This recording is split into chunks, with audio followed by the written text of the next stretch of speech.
Hello, everyone.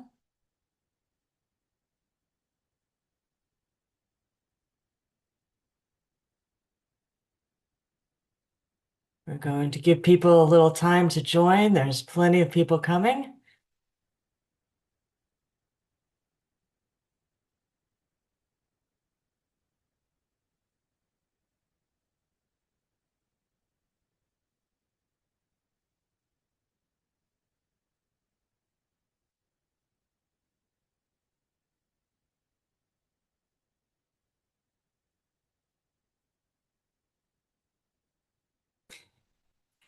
And as you are arriving, if you would like to put in the chat what your role is and where you live, that would be wonderful. Okay.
One moment, please. I know some of you are saying you can't see the chat.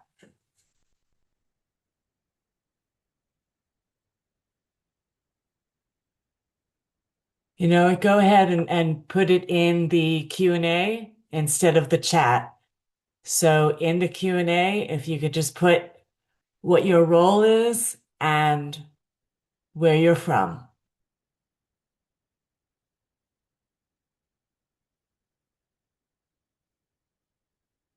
Thank you, Val. I see teacher New Mexico. That's great.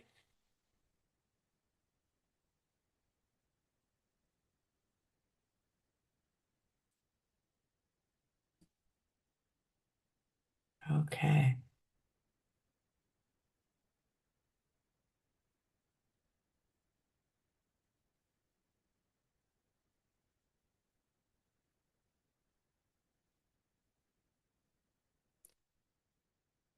And to those of you who are just arriving, I'm asking everyone to please just put what your role is and where you are signing in from.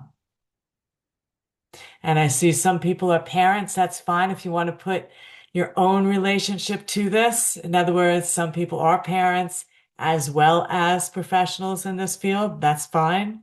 You're all welcome to be here.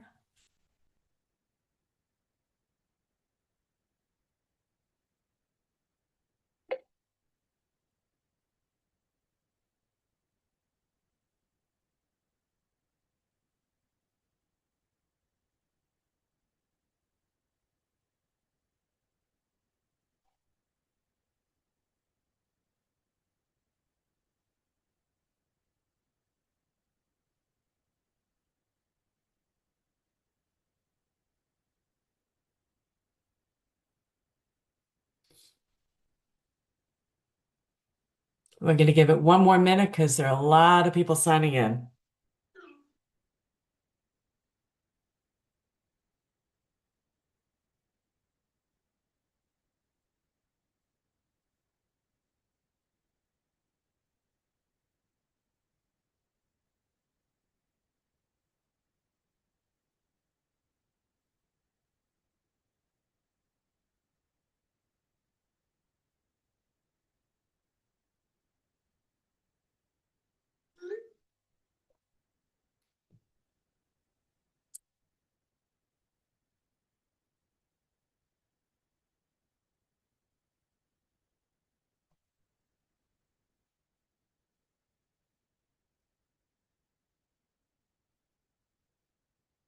And someone wrote, I see, is there a place to sign in? I don't see the chat feature.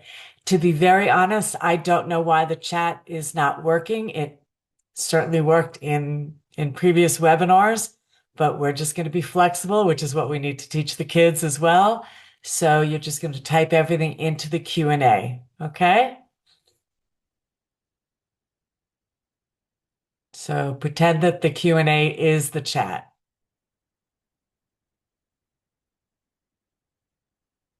We're just going to give it a few more seconds and then I'm going to get started.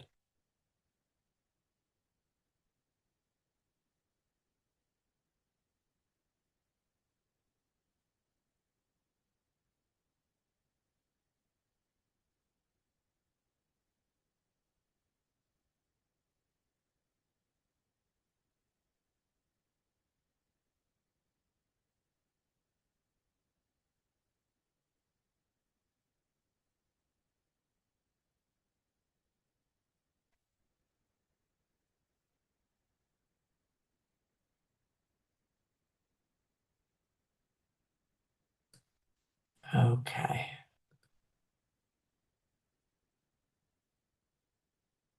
All right. Why don't we get started to those who are here? All right. First of all, welcome. I just have to tell you, this has been amazing. I put this out there a few days ago to say that I would do a webinar for professionals and other people who are interested in supporting kids with ADHD. And we've had over 2,000 people register for this webinar. So I know some people said they can't make it. This will be recorded. You will get an email afterwards. I know some of you may have gotten an email in advance. Again, obviously, I'm having some technical issues. I don't know why that happened, but I will be sending out the recording after this presentation. So just know that you will get that. Okay, so here's our big question. What actually helps kids with ADHD and why are so many of these strategies failing? I'll tell you a little bit about myself, just so you have a context of why I'm here talking to you about this. I actually have been in this field for almost 20 years. And the reason I emphasize that is there are many people who back in the day were saying, I don't know what ADHD is. I don't believe that it's a separate disorder. There's been a lot of myths and misinformation about that. But gradually through the years, fortunately, we really have uncovered and exposed that ADHD is real. You can see it in the brain. I never suggest spending thousands of dollars to get a brain scan, but we really understand so much more than we did. So I am a mental health counselor. I'm also a board certified ADHD coach, which is its own profession. Many people years ago didn't know what that is. Many people still don't realize that there are people who are specialists in understanding the brain, the impact that ADHD and executive function challenges have on learning and motivation and behavior and the whole family system. I have written two books. The Eight Keys book just came out in February. It's actually the second edition of a book I wrote 15 years ago. And that book is aimed at parents and professionals who want to work with kids. The other book I co-wrote with my daughter, who's actually been a special ed teacher for 10 years. And it's written to support those who work in the classroom and those who support the teachers working in the classroom. So let's begin with you. As I said, I want to, see where everyone's from. So if you did just arrive, please go ahead and write in the Q&A because unfortunately our chat is not working. So you're going to write in the Q&A just where you're from and what your profession is, what your relationship is to being here tonight. Okay? So I have a question. What do you think the biggest challenges that you see with kids face and the adults around them that don't really understand? So you can go ahead and just write that in the Q&A, and I'm going to talk about that a little bit from my perspective too. So if you want to just write in the Q&A, what do you think the biggest challenges that you face in working with these kids and that the adults around them just maybe don't really understand? Okay, so let's see what that's about. Okay. And I'm seeing some people are starting to write that as well. I'm going to give you some of the answers. Someone wrote the shame. Of course, the shame that they feel, getting them to complete a task, that's a huge issue. All right. Processing information, navigating. Yep. And as you continue to look in the chat, I'm going to just share some of my perspective. And one of the things I know is that they're often seen as unmotivated, right? When actually what the real issue is, they're overwhelmed. Do you see that so many of these kids are just so overwhelmed? Now, I will tell you, many kids today are overwhelmed. This is not, many adults are overwhelmed too, right? So this is not just the kids. But the reality is that many of these kids are so overwhelmed because of their neurobiological challenges. And we'll talk about that in a few minutes. We also know that for many of these kids, the problem is not the doing. I mean, it's the problem is not the knowing what to do. It's the doing what they know. In other words, you might say to a very bright, capable 10-year-old, what should you do at the end of the day? And they'll say, I should pack up my backpack, push in my chair, whatever that is. And then you look and you say, well, why didn't you do that? So the problem is not that they don't know what to do.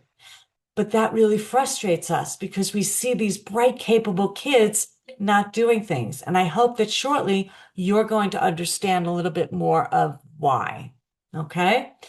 Another issue is that it looks like they're avoiding, but really what they're doing is they're pushing the world off. They've got so much anxiety and again, the overwhelm that while it seems like they're avoiding, they're just shutting down. Okay. And sometimes the way that adults try to get them to do it is unintentionally shutting them down even more. And I'm sure if I was with you in a room, because I've done this for so many years, you'd be saying, yeah, that's absolutely what's happening. And two other things I'll mention. First of all, support is often inconsistent between home and school. So at home, parents may say, well, I've set up all these structures and strategies, but the teachers don't follow them. They don't know what they are. But the opposite happens, where the teachers are saying, well, I've set up all these nice structures and everything, and Johnny works fine with me at school, but then he goes home and he doesn't have those same structures. So I really believe that we need a full circle of support. We need the parents understanding what's going on with the kids. We need the teachers understanding what's going on at home and the parents understanding what's going on at school so that we're all supporting them in the same way. And you'll see at the end, I'm going to talk about some programs I have related to that, my two trainings. Okay. So the reality is that these kids often have parents who love them and they have teachers who are trying really hard and they have plans. Maybe they have a 504 plan or an IEP plan. They have therapists and, the best of intentions all around them. So why are they still struggling? That's what we're going to address right now. Okay. And thank you. I see a lot of you are still writing in the Q&A some of the thoughts. I do want to tell you that I'm going to glance at the Q&A as we go, but I do want to kind of get out all of this information. So you will be getting the recording and I am going to be looking at all of these questions that you're putting in there afterwards, and I'll send out some answers to some of the common questions that I'm getting in this webinar. Okay, and I'll be sending you tons of resources as well. So don't be discouraged if I don't mention the answer to your questions. Okay, I will be following up with all of you. So here's a little bit of what we're going to cover today. We're going to look at what's actually happening in the ADHD brain and, why that changes everything. We're going to see how it shows up differently at home and at school. We're going to look at why some typical strategies often make things worse, as I started alluding to. We're going to look at why what parents genuinely need and how to communicate it with them. And also how professionals like you can really create the change, the real lasting change. So let's take these step by step. Okay. All right. So first of all, what's actually happening in the brain? Because understanding this is going to change so much. So first of all, we know that ADHD is not rare. It's in every room. I'm not going to give you too many facts because I don't want to get, stuck in the weeds with this. But we know that about 1 in 9 US children, and I know many of you are coming from other countries as well, and I'll address that in a second, but 1 in 9 have been diagnosed with ADHD. Okay. And virtually every classroom has at least one kid with ADHD. That's why I started my teacher trainer academy. And that's why I go into school districts nationwide, because we understand that in every classroom, we've got these kids. And by the way, we'll talk about this a little more, but most teachers have not been trained in understanding ADHD. Okay. In terms of what the statistics are in other countries, it varies, but the more we understand how to do proper diagnosis, how to really not just assume, but do a proper diagnosis, of course, the rate is the same all over the world. Okay. By the way, well, I'll go into this in a second, but 74% is hereditary. In other words, ADHD is one of the most strongly genetic conditions of all neurodevelopment. It's not unusual for a parent to say, when they start learning, I have parents that come to some of my trainings for the parents to work directly with the parents. And after the first session of 7 sessions of my Calm and Connected workshop series, that's a workshop we do for parents will come up to us and they'll say, wait a minute, I think this was me as a child. Like I never really got a diagnosis. I never realized I had ADHD. But now you're helping me understand that that was me all along. So this is highly, highly hereditable. Also, up to 75% of children with ADHD do continue to have clinically significant symptoms into adulthood. What does that mean? Well, people used to say, oh, this is a childhood disorder. They'll just outgrow it, right? And it's mostly boys. By the way, we used to think it was mostly boys. We now understand that it just shows up so differently in girls. So we're starting to see that the diagnostic rate is more similar between boys and girls. But the more you understand, the more you see that it does show up differently in girls. Very often the girls are going to be the more inattentive type, but not always. There are plenty of boys that are inattentive, plenty of girls that are hyperactive, right? But the girls don't show up as much because they're not as vibrant in the classroom, shall we say. Okay. But people don't outgrow their ADHD. They learn how to manage it. They learn how to get the tools and the strategies that they need. And by the way, it is never too late to get a diagnosis. Okay. Because treatment is very valuable. And I'm not going to talk too much about this today, but my treatment, I do not just mean medication. Medication is a tool in the toolbox, and it's very beneficial for a lot of people. It's not for everybody, but pills are not going to teach skills. Okay? Pills don't teach skills. Who teaches skills? Parents, educators, therapists, life, right? And we also know that there's a 30% developmental delay in self-regulation compared to their peers. What does that mean? That means that that very bright 10-year-old kid, right, who their IQ may be off the charts, their development, their self-regulation, their executive function skills, which I'll talk about in a few minutes, can be up to 30% delayed. That means they're operating at a much younger level. So it has nothing to do with their intelligence. Okay. So ADHD is a brain-based neurobiological difference. It's not a character flaw. Okay. It's not a parenting flaw. It's not a lack of effort. I have never met parents who weren't trying really, really hard to support their kids. They just don't know how. They don't have the tools and the resources. And that's why parent coaching is so beneficial. So, first of all, we've got the prefrontal cortex. That's the front part of the brain. Easiest way to explain this is here's your brain, here's the back of your brain where the emotions are, here's the front part of the brain where the prefrontal cortex is. And by the way, that's the same part of the brain that's impacted with ADHD. Okay. It is thinner, it matures more slowly, but this is the area that governs the executive function system, the planning, the self-control, the decision making, all of that.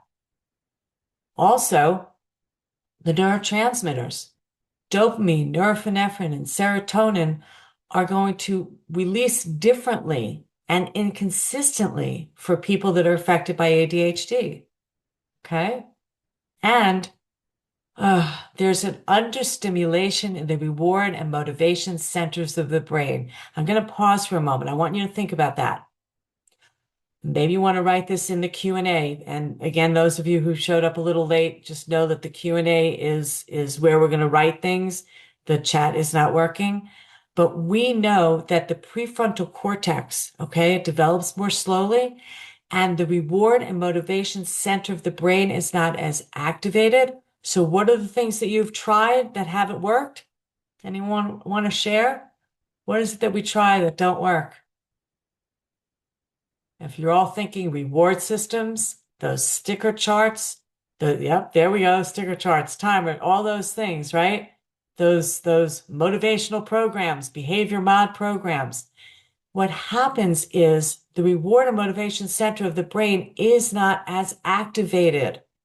So yes, we teach in my programs how to set up reward systems that make sense, but most of the reward systems fail short. And more than that, they backfire. They actually add pressure and stress and shut the kids down rather than doing the very thing that we're hoping that they do. So we need to understand that. Okay. There's lots we could do about that. But first, please understand this is not how we're going to get things done, not with those sticker charts and reward programs. Also, as I've been mentioning, there's that developmental delay where kids with ADHD are typically 30% behind their peers. Okay. Now, I'm going to show you in a moment my executive function chart. Okay. Now, some people will talk about executive functions. They'll talk about 4 or 5 skills. They'll talk about 10. They'll talk about hot skills and cold skills. We all in the professional field pretty much agree at this point what executive function means, but it is not in that diagnostic statistical manual. In other words, the DSM, where you diagnose things. You're not going to be diagnosed with executive dysfunction. We can recognize it, we can remediate it, but we don't have a common language for discussing it. Okay. And I see someone wrote in the chat, does that 30% developmental delay close as the child matures? That's a beautiful question. Yes and no. Okay. Some of it is just a slower maturity, but some of it is a lack of skill that we need to support as adults. In other words, there are plenty of adults out there who are still going to say, I can't manage my time well. I'm not great with organization. So they may be better than they were, but they still need the supports, which is where coaching comes in. I've got coaches who work with adults who still struggle with these things. I've got coaches who work with high school and college students who struggle with these things. Okay. So we can at any age learn to develop these skills. But yes, some of it just takes these kids longer in general. Okay. Now I'm going to show you my executive function chart. As I mentioned, I don't have time to go through all of the executive functions. I will tell you that when I do my trainings, we spend about 2 to 2.5 hours doing a deep dive on what is ADHD, what are executive function skills, and how are these all impacting learning and motivation and behavior and the family system. So I'm just going to give you a broad overview, okay? And I'm going to give you kind of 1 or 2 just to show you why this is so important that we know this, okay? So I'm just going to pick one. Let's say working memory, okay? If you say to your, I'm going to say child, okay? Let's talk about the home environment for a moment. If you say to a child, hey, Johnny, do me a favor, go upstairs, get your backpack, your shoes, your tennis racket. On the way downstairs, could you grab my water bottle and see if I shut my light off? What is the emotion that the parent is very often feeling in this moment? And you can write that in the chat if you want. What's the emotion that the parent very often is feeling in this moment when their kid probably hasn't come down with very many things? If you're all thinking frustration, exhaustion, yeah, I'm seeing frustration, concern, yeah. Some people, when they're honest, will say angry because, like, if I asked him to grab all the things he wanted, he would come down with them, right? But let's talk about just a little bit about what working memory is. So there are three kinds of memory. There's short-term memory. I need juice, eggs, and milk when I go to when I go to the store. There's long-term memory. How many of you remember your childhood phone number? I'm sure many of you would be raising your hand on that, right? You might even know your best friend's phone number from childhood. By the way, many kids do not know their own phone number. They don't know their parents' phone number. They don't know their friend's phone number. And I'm talking about by heart. They don't know their friend's parents' phone number. These are essential skills they must have because the reality is they're going to lose their phone or their phone's going to lose power and they need to get in touch with someone, right? So they're going to need to know a phone number, right? So keep that in mind. But anyway, so we have our short-term memory. I need juice, eggs, and milk. We have a long-term memory. And then we have our working memory. That's the brain's search engine. That's how when we integrate the information we're getting with what we already know. Like an easy way of thinking about that is if I were going to say, okay, what's, 92 divided by 7? Can all of you kind of see what we learned growing up on how to do that problem, that math problem? And then we're going to, do the division and carry the numbers and the subtraction and all of that. That's using your working memory. Okay. So now here's the thing. Working memory for people with ADHD is often lower than the norm. Okay. This has nothing to do with intelligence. You could have the highest IQ and still have a very low working memory. So what happens is they don't hold on to the information. They can't gather the information the same way. So when I said go upstairs, get this, they got distracted with the three things they saw or the things that they thought, and they couldn't get it all together. So where we as adults are getting frustrated, once we realize, hey, maybe, that's a working memory issue, then I can calm down and go into problem solving. And I know if I asked you guys what are some solutions, you would know some of them right off the top of your head. I could write down what I want my child or my student to do. I could have a visual chart. I could chunk it down just a few steps at a time. In other words, we can solve this problem, but first we have to recognize that it's not because the kid was lazy or unmotivated. Okay. So this is why really understanding just the range of the importance of all of these executive function skills. And by the way, these are skills, right? That's another thing. These are not expectations. These are skills. So I'll just give you another one. Initiation and activation.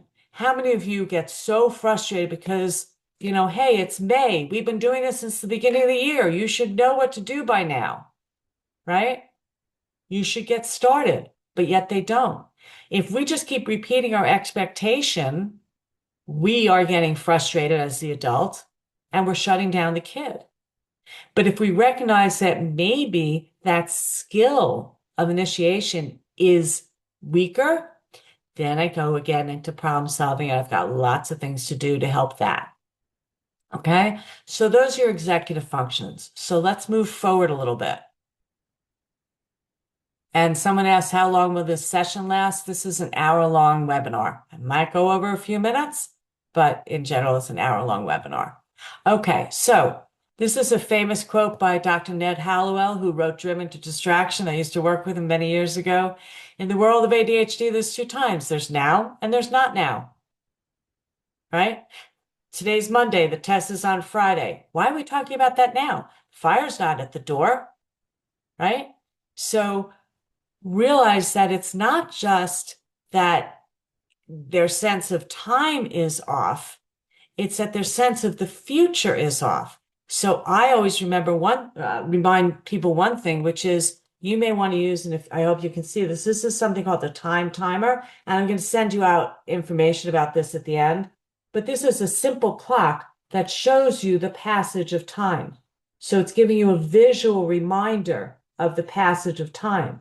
Because we know that if you give them a digital clock, if I say, okay, I'm setting the timer for 15 minutes, how different does the number 15 feel than the number 12? It doesn't feel so different. But when I see that passage, that really makes a huge difference. Okay?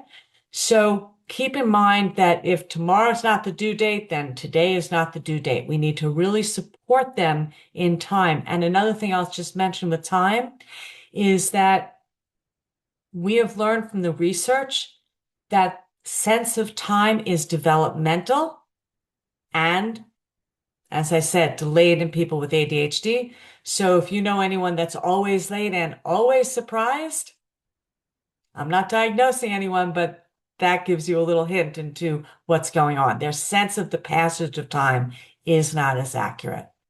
Okay? Now, let's look at part two. How does it show up at home and at school? And why do these two worlds rarely talk to each other? So I'm going to give you a bunch and I'll go over these of things that parents are often dealing with at home. Most parents reach out for help when they've already tried everything they know. For example, how do I get him to start his homework on time? Why does everything turn into a battle? How do I help my kid without losing myself? That's a huge one. I will say this. I've been doing this long enough to know that I've seen a lot of trends. And for a while, one of the really big trends, and I'm not putting it down, it's still very valuable, was mindfulness and meditation, right? Helping parents be calm. And my program for parents is called Calm and Connected. I very much believe in the power of calm, right? Because without calm, there is no learning. But here's the thing. All the calm in the world is not going to help a parent if they don't have the tools and the strategies to appropriately respond in the moment. Those are learned skills that my coaches teach parents all the time. That's what we train parent coaches to learn. That's what we train teachers to understand. Okay? Parents always wonder, am I enabling or supporting my child every time I try to help? Right? What kind of consequences are going to build skills and not just be punitive? Okay? How do I help my kid be accountable, right? But still be responsible? And why does he fall apart at home, but he kept it together at school? I'll give you a hint. Because he was doing everything he can. He was using every amount of energy, but also, you know what he was doing? He was masking. He kind of knew what he was supposed to say in that moment, even though he really had no idea what to do. It's sort of like magical thinking, right? Where you tell your boss, "Oh, I'll have that paper to you first thing in the morning," right? By the way, I see someone wrote, will I be addressing RSD at all during the seminar? I'm going to say something about RSD. RSD, for those of you who don't know, is reactive sensitivity disorder. That is not, I'm not going to say it's not real. It is a real thing. But that's not something that's in that, again, diagnostic statistical manual. You are not diagnosed with it. It is what we always knew as emotional dysregulation. Okay. Yes, people can be highly sensitive when they have ADHD, even when they don't, right? But the important thing to me is how do we address this? And this is at the core of what we teach in our parent coaching program, in our teacher training program, when I go into school districts, because I go into school districts nationwide and I train the teachers. So we address this all the time. So yes. Okay, so what do educators face every day? This is startling to me. 9 in 10 educators say they taught themselves about ADHD.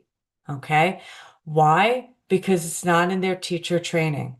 It's still not in a lot of programs that are preparing the teachers of tomorrow. We found this in the research. There is no formal training. Most teacher preparation programs include little or no education about ADHD or executive function.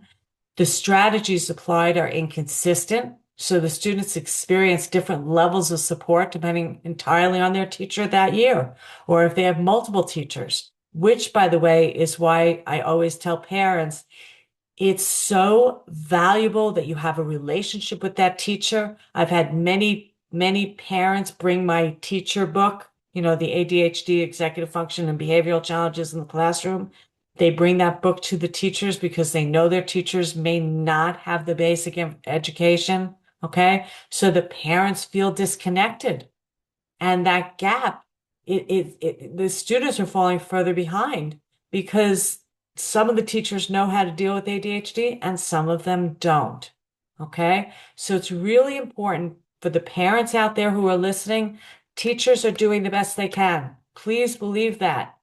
Teachers care, therapists care, counselors care, but we weren't always making ADHD and executive function part of the training. And that's why we need to do this now. Okay. So the circle of support that every child needs, they need their therapists, their coaches, their teachers, the school team, the extended family, and the parents.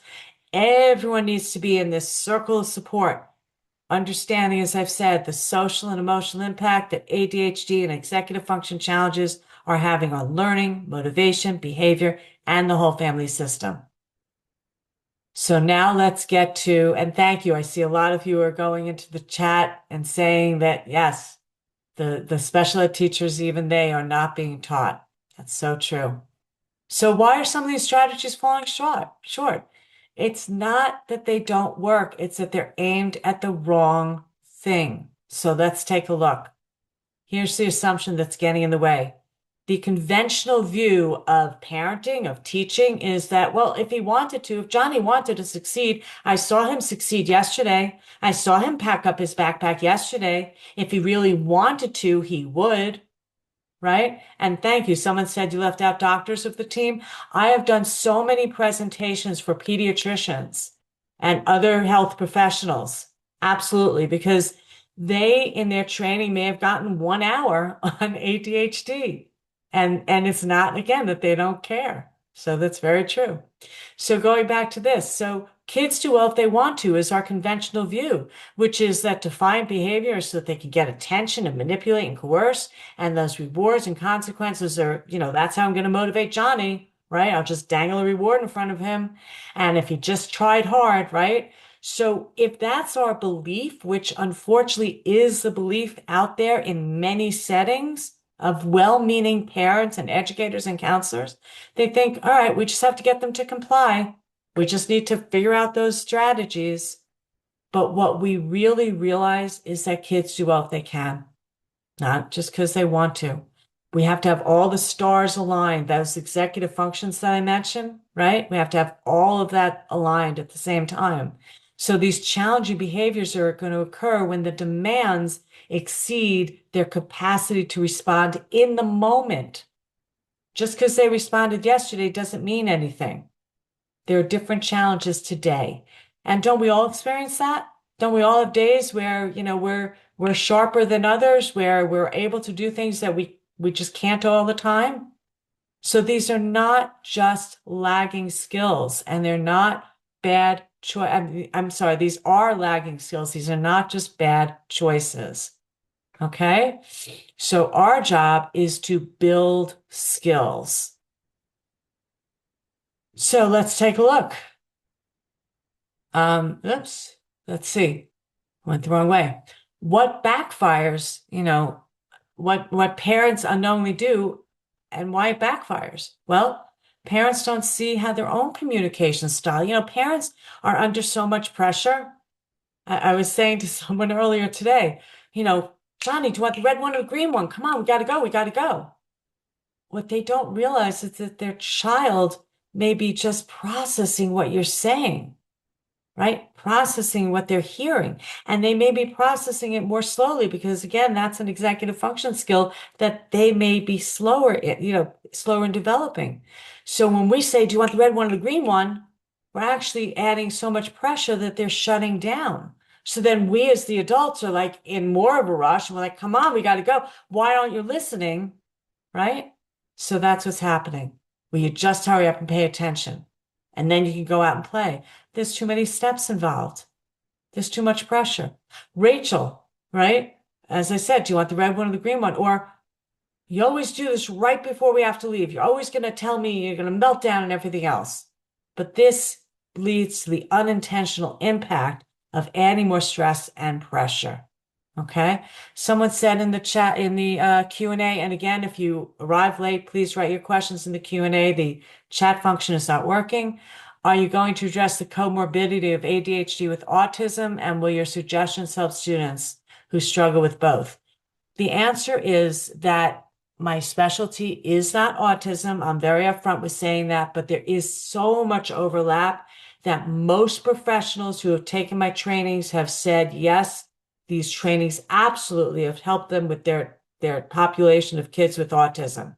So we do address that in terms of comorbidities, there's lots of things that walk along with ADHD. I'm not going to address them all right now, but it is important to realize that none of these disorders or concepts walk alone. Okay.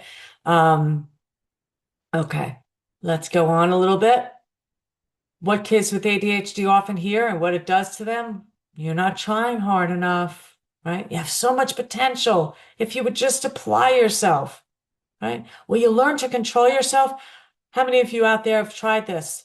Will you just calm down? If you calm down, I'll go get you an ice cream. Guys, if they could, they would. Do you think they want to be losing themselves? Do you think they want to spend 10 hours doing their homework when other kids are spending an hour, right? Will you just, why can't you just sit still? It's a neurobiological condition. This is real.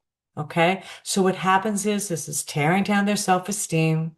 This is having them shut down and mask and just, keep it all together as much as they can until they can't. Okay. And it's not because educators are cruel. It's because they haven't learned the different information that they need. So part 4, what parents need and how to give it to them. Guys, they don't need another handout. Although, believe me, I have plenty of handouts. I do just want to say, if you have not looked at my website, and my website is PTS Coaching, right? PTScoaching.com. I have a lot of articles that I've been writing all these years on all sorts of different subjects. And I do encourage you, you can print up an article and bring it to, give it to a parent, give it to a student, give it to an educator, a counselor. I also, by the way, have a Substack. If you're not familiar with Substack, Substack's been around for a few years now. I do a lot of writing on Substack. You can just look up my name, Cindy Goldrich, on Substack.com, and you'll find my Substack. So I have a lot of things there that are meant as resources that you can, print out and hand to people. Okay. But they really need more than that, don't they? So parent coaching is considered the gold standard. Many parents are going to look for all the research for their kids. And then at the end of the day, they're like, what do I do? How do I help? So what parent coaching does is it's going to reduce stress for the whole family, not just that child. Because we also know that many of these parents have more than one child. And let's say, stereotypically, I always say Johnny has ADHD and Sally does not. Okay? We have to realize that Sally has feelings about what's going on too. Sally notices that parents are spending a lot more time with Johnny, right? Even though the time they're spending with Johnny is dragging him to different therapies and coaches and programs and everything else. But all Sally knows is you're spending more time with Johnny. So we have to pay attention to the experience of Sally as well. So we talk about the whole family system when we talk about parent coaching. We give tools to help the child regulate themselves. We talk about establishing clear expectations and replacing punishment with skills, right? Any consequence that you have that's not going to lead towards skill development is probably not worth doing. Okay. And we also talk about advocacy. because we need to be able to speak to our team and create our team from knowledge. Okay? All right. So what parents say when they get support, and these are actual quotes from parents who have been in my coaching programs. And by the way, I want to just distinguish. I have coaching programs that we do directly for parents, but I also train people to become parent coaches. So these are quotes that I get from parents who we have coached directly. Okay. I understand my child so much more, and as a result, I have more patience. Like I said before, that calm is going to come from understanding your skills and your strategies. My anxiety level was lower all week. I realized, you know, he really does want to do well. These kids do. They don't want to, like I said, spend hours doing their homework. I feel less guilty and more optimistic. My teenager actually thanked me. I still remember this parent saying, like, my teenager said, Mom, can we spend some time together? How many parents of teenagers would love to hear that from their kids, right? Let's talk about what teachers need and what actually changes the outcomes for them. Well, it turns out that when classroom teachers are supported and trained effectively, with effective interventions for ADHD, they can make important differences in the lives of their students. Okay. By the way, I see someone wrote, do I have any specific support for homeschooling parents? Yes. Take my Calm and Connected workshop series to support the parenting world. But if you take the ADHD Teacher Trainer Academy, that's going to give you a lot of strategies on working with your child as the teacher. So that's the ADHD Teacher Trainer Academy is going to help with that. Okay, getting back to this, here's what teachers need. They need to understand the brain before behavior, because every challenging behavior is communication. Think about that. Challenging behavior is communication. So teachers need to understand what the kid is really trying to communicate. We need to build skills and not just compliance. So the strategies that help the child manage ADHD symptoms are also beneficial to everyone in the class. This is such an important point that I want to just highlight for a moment. When I do teacher training in schools, one of the things that the principals and the curriculum directors say to me is, we've got these kids, but we spend so much time dealing with these kids. How do we manage the other kids? And my answer is that the reality is that all of the strategies that I teach in the teacher training programs, whether, the academy or going into the districts, actually helps all of the students. There's a story I always tell that, and I got this from Rick Lavoie. Any of you know who Rick Lavoie was years ago? He did a lot of work in this field. And he said, there was a big snowstorm and the children all were so excited to go into the auditorium because it was going to be a big performance. But with this snow, the janitors were outside trying to shovel all the steps. And a kid got the attention of one of the janitors and said, I'm on a wheelchair. Could you please shovel the ramp? And he said, well, I can't. I have all these students. They got to go up the steps. And he said, yeah, but if you shovel the ramp, everyone can go up the ramp. What's the lesson there? The lesson is that if we figure out the strategies that can help some of the really impacted kids, they're going to help all the kids anyway. So let's build the classroom around what we know helps. Okay? We need a shared language. We need to build a bridge between home and school so that we're all using the same language. Okay? I see someone wrote, can you give a list of skills that the parents will help the kids to build? Here's the thing. I can't just give you a list of skills, and I'll tell you why. And I understand the question. I get that question all the time. If it was as simple as listing skills, we probably could just go on Google right now and Google it. But I always start off my trainings both for parents, for parent coaches, and for teacher trainers and in the classroom with the same thing. We have to first understand these kids. the social and emotional impact that ADHD and executive function challenges are having. Because then when I start to build in the strategies, which believe me, I have plenty of them, the skills and the tools, you're able to dance in the moment. So that if that strategy that I told you didn't work, you're going to understand why and you're going to know how to shift. Okay. So let's pause for a moment. And maybe you want to take a moment and write in the chat, what's the one thing you wish parents of the children you work with understood? And what's the one thing you wish educators knew? So let's just pause for a moment. Okay, because as I said, I don't see all of the chats. There's so many conversations. I know I'm missing some of them, but if you want to just write in there, what's one thing you wish parents of the kids would know? And what's one thing you wish the educators knew?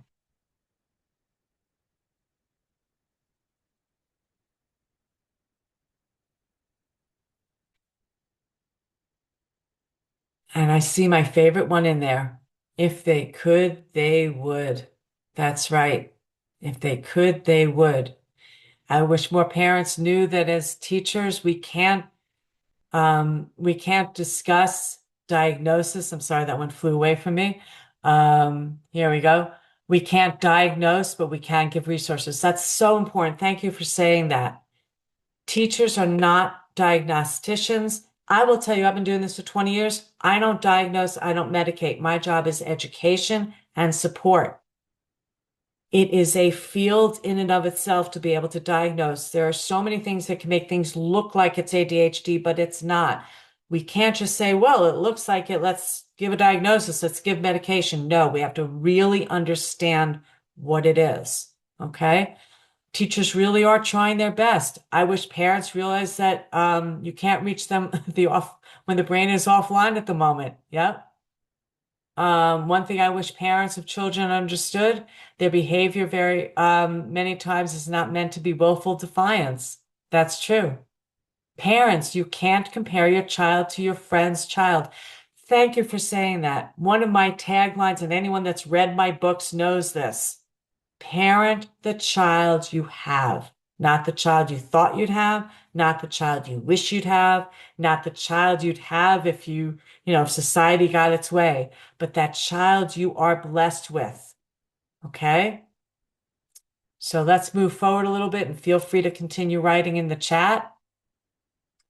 So, how professionals like you can create real change and real lasting change.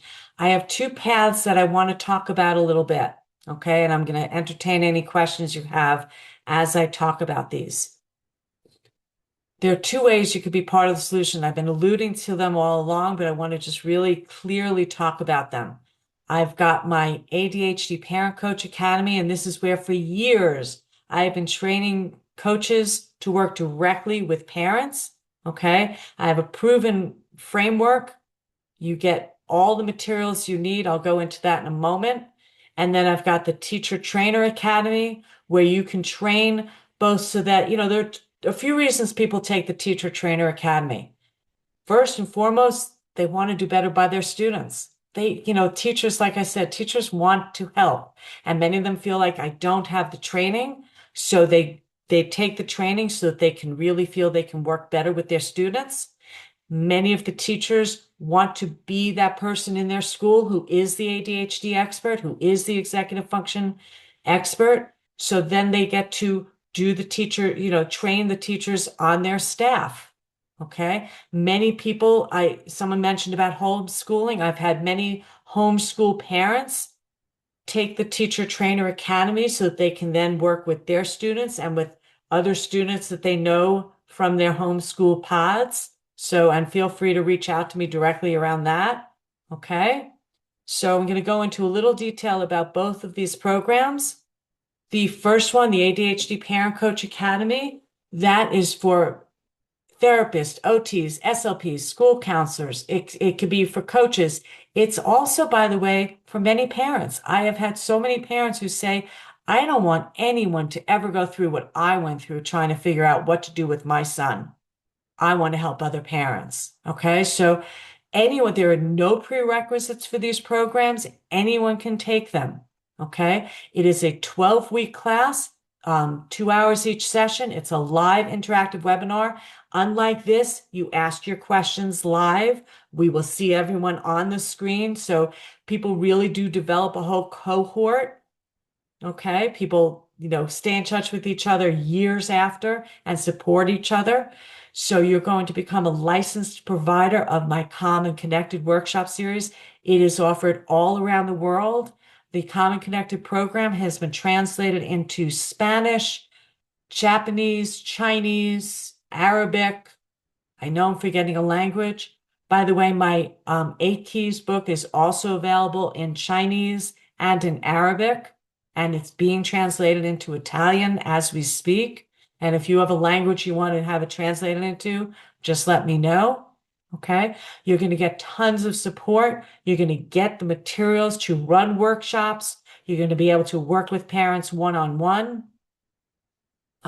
If you register, I am having a 48-hour special just for this webinar. I normally don't do this because classes do fill up generally all the time, and then we only run the trainings 3 or 4 times a year. But if you register within 48 hours of this live webinar, I know some people are going to be seeing the recording, you can receive your second year of the license included, and also I will send you a signed copy of the 8 Keys book. Okay, so that's what this cohort's about. It is starting on May 27th. The other, and by the way, just some, sorry, I went forward and I didn't mean to. Okay, then we have the ADHD Teacher Trainer Academy. That's for, again, there are no prerequisites, but it's more for working within the school. That's a 9-week class. Each class is about 2.5 hours. You're going to also be partnered with another person in your class, just like with the Parent Coach Academy. So you'll be able to get to know everyone in the class and support each other. You're going to have all of my materials to be able to run trainings in your school or in your neighboring schools. Okay. There are also lots of free presentations to educate your community and establish yourself as an expert in the community. And again, same thing. If you register within 48 hours, you will be able to get your second year of the licensing fee included. And you'll also get a signed copy of the ADHD and Executive Function book. Few things that graduates say, and then I'm going to entertain some questions. This course has provided me with so many tools as a clinician. It's a great investment. Any clinician or coach who works with parents who are neurodivergent children. Some people, one other person said what stood out most was the shift in thinking from seeing ADHD as a behavior issue to understanding it as a skill deficit. That reframes how I approach every conversation. And also, the training is practical. It's entirely useful. As an educator, I felt supported that I could bring things to my team. Okay? So those are just some of the comments I've gotten, and excuse me. I do want to mention again that these programs are an investment. The ADHD Teacher Trainer Academy is, and here I'll show you this, is $4,200. The Teacher Trainer Academy rather is $3,200. And you get included in it your first year of license, which allows you to continue to use the materials. I will tell you, even when you don't have your license, you're still going to have all of that education. I can never take that away from you, of course. But if you register within the 48 hours, you're going to get the bonus of a second year of that licensing fee. Okay. All right. So let me see what questions some parents have, or I'm sorry, not parents, some of you may have, or comments you have in terms of this. I see that someone wrote, educators, just because they're doing well, it doesn't mean that they're not struggling. That is so important. And just because a child is intelligent doesn't mean that they're able to interact socially all the time the way you think that they should. Absolutely. I have said just sit still and control your body to students. I'm going to show you something real quick while we have a few minutes. Let's say, and I don't have my click pen here, but let's say this was a click pen, okay? And pretend I'm clicking the pen. I'm going to talk to you just about fidgeting. A quick takeaway you could do with all of your students, with your kids, your parents, whatever. if this was a click pen and I was just clicking it all the time, that may be a fidget for me. And that's fine because I'm sitting by myself. But if I was sitting around you and I was clicking this pen, that would be very distracting, wouldn't it? So we want to encourage people that fidgeting is okay because we know that it activates the underactive part of the brain, right? To help people pay attention. Excuse me. So fidgeting is a positive thing, but we need to teach people that you can't be distracting and you can't be destructive. Okay. So you can't be distracting and destructive. We need to help them understand that this is your primary focus if you're looking at it. But if it's just in the background, it's your secondary focus, and that's fine. Okay. So it's just a little tidbit, a little example. Okay. I know we're just about out of time. Someone said, I missed this. When does the Teacher Trainer Academy start and end? It starts June 2nd and it runs for 9 weeks. The Parent Coach Academy starts May 27th and that runs for 12 weeks. Okay. I am going to be sending, I know some people asked about a certificate of attendance. I will be sending everybody a recording of this. Some of you may have gotten an email prematurely that didn't have the recording link. We will be sending out the recording link. You will be getting a certificate of attendance that you can have, and you will be getting lots of information about these trainings. I'm going to send you out the PowerPoint for this as well. Okay? I thank you all so very much for being here. I thank you for the work that you're doing. My email address is cindy@ptscoaching.com. Cindy@ptscoaching.com. So please feel free to email me if you have any questions, or you can just respond to the email that you're going to get. Okay, so thank you all very much. I look forward to seeing you again. And please take care. All right. Thank you, everyone, very, very much for coming. Bye bye.